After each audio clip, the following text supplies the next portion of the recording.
Hello students, welcome to online class. My name is Bipin Gupta. I am your mathematics mentor. हम लोगों ने equation of straight line पढ़नी start की थी और इसके बहुत सारे लेक्चर हो चुके हैं। आज हम लोग बुक के 14E पर पहुंच चुके थे और यहाँ से भी हम लोगों ने 2-3 लेक्चर कर लिए। तो न्यूमेरिकल नंबर 12 से आज स्टार्ट करते हैं और इस एक्सरसाइज में टोटल 41 क्वेश्चंस हैं। तो आज हम लोग 12 से स्टार्ट करते हैं। क्या लिखा हुआ है?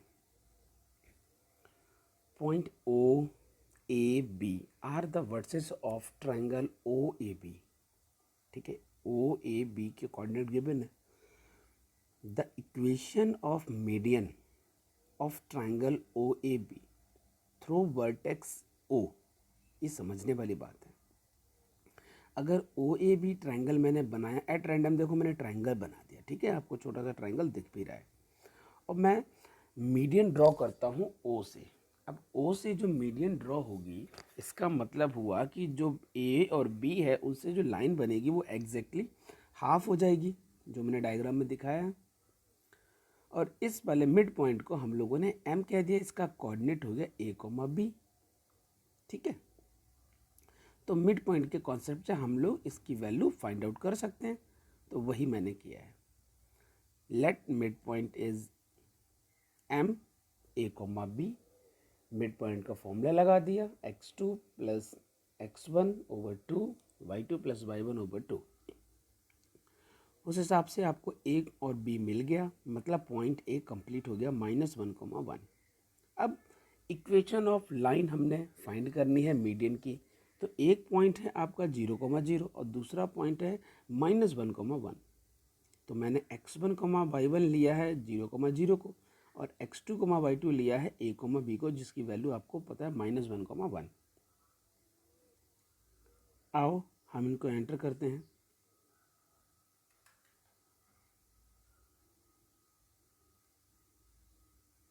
Okay fine.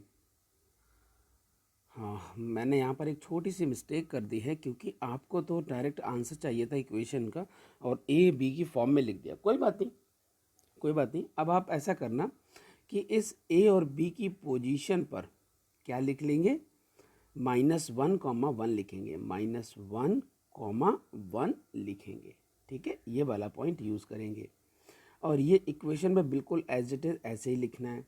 जहाँ पर b ओवर a आया है तो b की वैल्यू है 1 और a की वैल्यू है -1, तो रिजल्ट क्या आएगा -1। तो y is equal to -x। अगर आप इक्वेशन लिखोगे तो x plus y is equal to 0 मिल जाएगा। यहाँ पर ए बी की वैल्यू एंटर कर दोगे तो भी आंसर आ जाएगा। ए की वैल्यू भाई -1 है तो -y हो जाएगा, बी की वैल्यू भाई +1 है तो -x ही रहेगा। दोनों के -x कॉमन लेके खत्म कर सकते हैं, x plus y is equal to 0 बन जाएगा। ठीक है, अब हम चलते हैं नेक्स्ट न्यूमेरिकल पर। सेकेंड पार्ट में क्या है, the equation of altitude of triangle O A B through vertex B. अब बी से एक एल्टीट्यूड ड्रॉ किया गया, देखो मैंने डायग्राम में दिखाया है, ये वाला एल्टीट्यूड है इसके पैरेलल।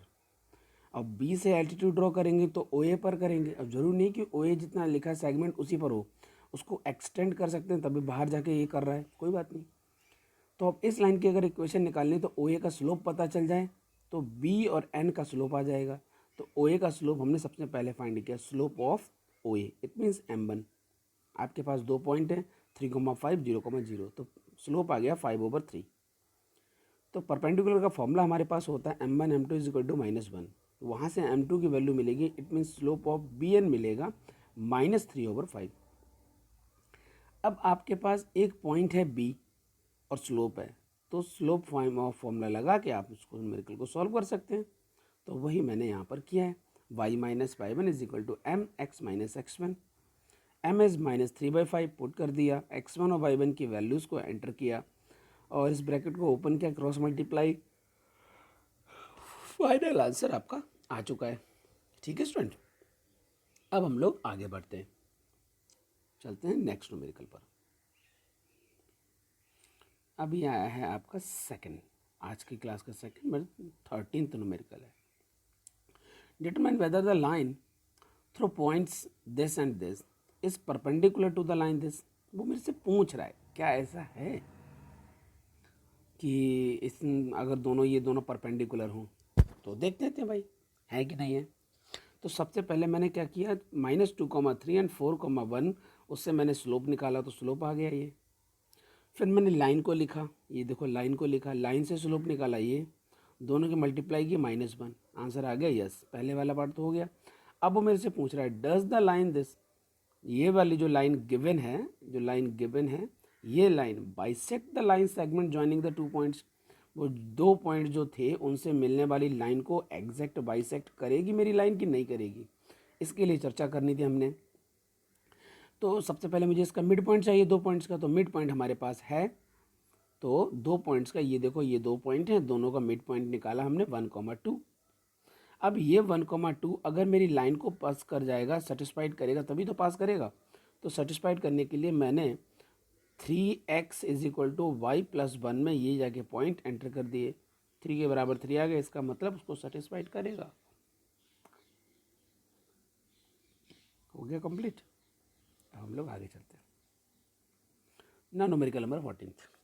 यहाँ पे क्या हो रहा है भाई, given a straight line x cos 30 + y sin 30 = 2, determine the equation of the other, ठीक है, equation of the other line which is parallel to, मतलब एक लाइन गिवन है और इसके पैरेलल एक लाइन है और जो कि एक पर्टिकुलर पॉइंट से पास हो रही है, ये पॉइंट है 4,3,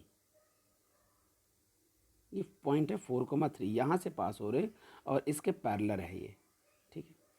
तो ये जो लाइन गिवन है इसका स्लोप पता कर लेते पहले। तो x cos 30 + y sin 30 = 2 को लिखा, cos 30 वैल्यू √3/2, sin 30 1/2, दोनों के 2 कॉमन लेके 2 के साथ मल्टीप्लाई 4 हो जाएगा, x √3 + y = 4। अब स्लोप पहले वाले का स्लोप कितना आया, क्योंकि लाइन हमारे पास तो x का मल्टीपल y के मल्टीपल को पिक किया, √3/1 आगे माइनस लगता है तो -√3 स्लोप आ गया। लाइंस पैरेलल हैं तो स्लोप इक्वल होगा, तो दूसरी वाली रिक्वायर्ड लाइन का स्लोप भी -√3 आया। पॉइंट गिवन है, कितना पॉइंट है 4,3 आपके पास पॉइंट गिवन है, तो फॉर्मूला आपके पास लग जाएगा y - y1 = slope x - x1। फॉर्मूले पे सारी वैल्यूज़ एंटर कर देनी है, x1 की पोजीशन 4 एंटर करनी है, y1 की पोजीशन 3 एंटर करनी है, स्लोप की जगह -√3 लिखना है, ब्रैकेट को ओपन करना है, -√3 वाले x वाले को इधर साइड ले आओ लेफ्ट साइड, -3 को राइट साइड ले जाओ तो आंसर आ गया, हो गया न्यूमेरिकल आपका, बस जस्ट सिंपल है ना। तो इस न्यूमेरिकल में कोई दिक्कत नहीं थी। अब हम चलते हैं आगे। Okay, now numerical number 15, find the value of k such that the line k - 2x + k + 3y - 5 = 0 as, ये लाइन है। अब ये जो लाइन गिवन है मैं ये बनाता हूँ, ठीक है। ये लाइन एक और लाइन के परपेंडिकुलर है, तो मुझे के फाइंड करना है। तो लाइन नंबर 1 जो है वहाँ से हम लोग स्लोप निकालेंगे और जो लाइन नंबर 2 है वहाँ से हम लोग स्लोप निकालेंगे, दोनों को स्लोप को m1 m2 = -1 लिख देंगे तो पहला न्यूमेरिकल आपका सॉल्व हो जाएगा, वही करना है। तो पहली लाइन का स्लोप मैंने निकाला m1, x का मल्टीपल y का मल्टीपल का रेशियो माइनस आगे लगा दिया। लाइन एक गिवन है यहाँ पर 2x - y + 7 = 0, वहाँ से जो मैंने स्लोप निकाला वो आपका m2 आया, वो आया 2, ठीक है। दोनों का प्रोडक्ट -1 किया, माइनस से माइनस कटेंगे, क्रॉस मल्टीप्लाई की 7 आ गया के की वैल्यू, ठीक है। हो गया न्यूमेरिकल सॉल्व, आंसर आ गया। अब यही न्यूमेरिकल, अब वो कहता है कि लाइंस पैरेलल है, तो ये लाइन गिवन है, अब इस लाइन के पैरेलल एक लाइन और दे दी, और दे कौन सी थी, जो फर्स्ट पार्ट में लिखी है वही वाली लाइन है ना, तो उसी वाली लाइन का स्लोप कितना है 2 है, वो हमने निकाला ही था वैसे भी। और जो लाइन गिवन है, मेन लाइन गिवन है ये वाली लाइन, इस लाइन का स्लोप आपको पता था -k - 2 / k + 2, k + 3 था, तो दोनों स्लोप इक्वल होंगे तो मैंने दोनों के बराबर रख दिया। क्रॉस मल्टीप्लाई करने के बाद आपको -k + 2 हो जाएगा क्योंकि ब्रैकेट में मल्टीप्लाई हो गई, और इधर क्रॉस मल्टीप्लाई करेंगे तो 2k + 6 हो जाएगा, क्रॉस इधर उधर कर देंगे तो ये आ जाएगा 3k - 4, आंसर आ जाएगा -4/3, और आपका न्यूमेरिकल सॉल्व हो गया। ओके, अब हम चलते हैं आगे।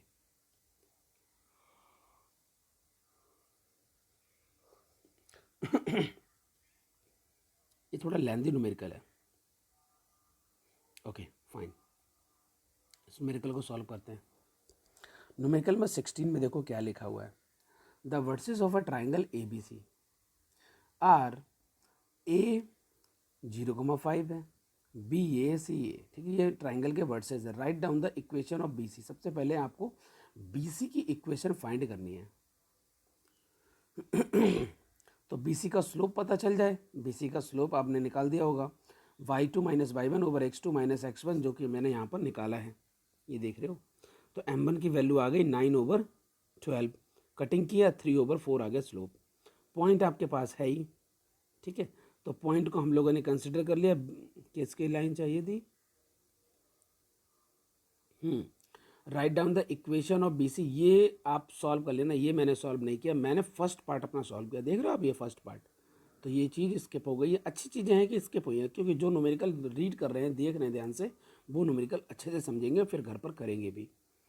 तो equation of line A, equation of line through A and perpendicular to B C, तो मैंने बी सी का स्लोप निकाला है, BC का स्लोप निकाला है, तो BC के परपेंडिकुलर रिक्वायर्ड लाइन है, उसको मैंने यहाँ पर m1 m2 इजिकल टू -1 लिखा है। और यहाँ से आप देख पा रहे होंगे, सॉरी, यहाँ से आप देख पा रहे होंगे कि स्लोप m2 आ गया -4/3।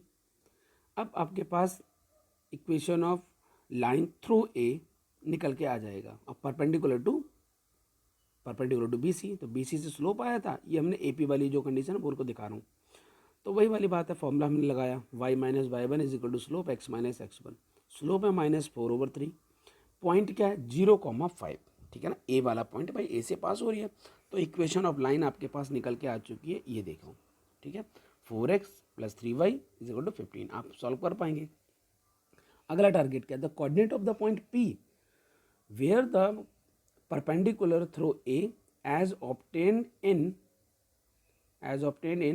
First meet BC। यहाँ पर छोटा सा पार्ट ना इसके ओवर हो गया है, मैंने 2 PDF को मर्ज किया है, उसके बाद स्क्रीनशॉट लिया है, तो थोड़ा सा पार्ट कटिंग हो गया है, ये आप समझ सकते हैं। मैं रिपीट कर देता हूँ, क्या है, as obtained in first meets BC पर मीट करता है, मतलब वो पॉइंट C की बात कर रहा है। मेन टारगेट ये है, P का हमें कोऑर्डिनेट फाइंड करना है। तो P का कोऑर्डिनेट फाइंड करना है, तो ये वाला मेथड एक बच्चा है, उसने मुझसे बोला था कि सर इस वाले मेथड से कर सकते हैं क्या, तो मैंने उसके मेथड को यूज़ करके सॉल्व कर दिया। वैसे मैं इक्वेशन निकालता 2 की, तो फिर हाँ वो भी टाइम लगता, ये भी मुझे अच्छा लगा, मैंने बाद में देखा। लेट P A, B हमने ले लिया, तो स्लोप ऑफ PC लिया, क्योंकि मैंने A, B को इन्वॉल्व करना है स्लोप में। तो y2 minus y1 over x2 minus x1, और वो जो स्लोप गिवन है BC का, तो BC से स्लोप और PC का स्लोप, बात तो एक ही है, 4/3। उनकी क्रॉस मल्टीप्लाई की, तो एक इक्वेशन मैंने बना दी, 3a minus 4b is equal to 5। अब मैं स्लोप ऑफ AP की बात कर रहा हूँ, A पॉइंट पता है, P पॉइंट मैंने A, B लेट किया हुआ है, तो स्लोप आ जाएगा AP का। और वही वाला स्लोप आपको AP की जो लाइन की इक्वेशन गिवन है M2 वाली, वो -4,3 आपको निकाल के रखा था, ये देखो, है ना, यही वाला स्लोप मैंने यहाँ यूज़ कर लिया इस वाली लाइन में। तो क्रॉस मल्टीप्लाई करने के बाद आपके पास फाइनली इक्वेशन आ गई ये 4a + 3b इक्वल टू 15। अब 2 लाइनें, इक्वेशन नंबर फर्स्ट है और इक्वेशन नंबर सेकंड है, दोनों को अगर सॉल्व करना है तो फर्स्ट इक्वेशन में 3 की मल्टीप्लाई कर दो, सेकंड इक्वेशन में 4 की मल्टीप्लाई कर दो, तो इधर आपके 12b नेगेटिव का, इधर 12b पॉजिटिव का मिल जाएगा, और जो कि मिल चुका है। दोनों को लिखा, कटिंग किया, 16 9 25 है, यहाँ पर ये 25a लिखा है, यहाँ पर 75 हो जाएगा, सीधा a की वैल्यू को मैंने 3 लिखा नीचे, ठीक है। तो a का आंसर आ गया। अब a की वैल्यू को इक्वेशन नंबर किसी में पुट कर दो, तो मैंने सेकंड में एंटर किया, 4 × 3 + 3b is equal to 15। 3b की वैल्यू आएगी 15 - 12 मिलेगा 3, 3 3 कटिंग, b आ गया 1, मतलब एक वैल्यू आएगी 3, दूसरी वैल्यू आएगी 1, यही पॉइंट P है। तो इक्वेशन ऑफ BC तो बहुत इजी है, ये जो पहले वाला पार्ट लिखा था जो मैंने अंडरलाइन किया वो आप खुद ही सॉल्व करें। B और C पता है, 2 पॉइंट पता है, तो आपका आंसर आ जाएगा। So thank you students.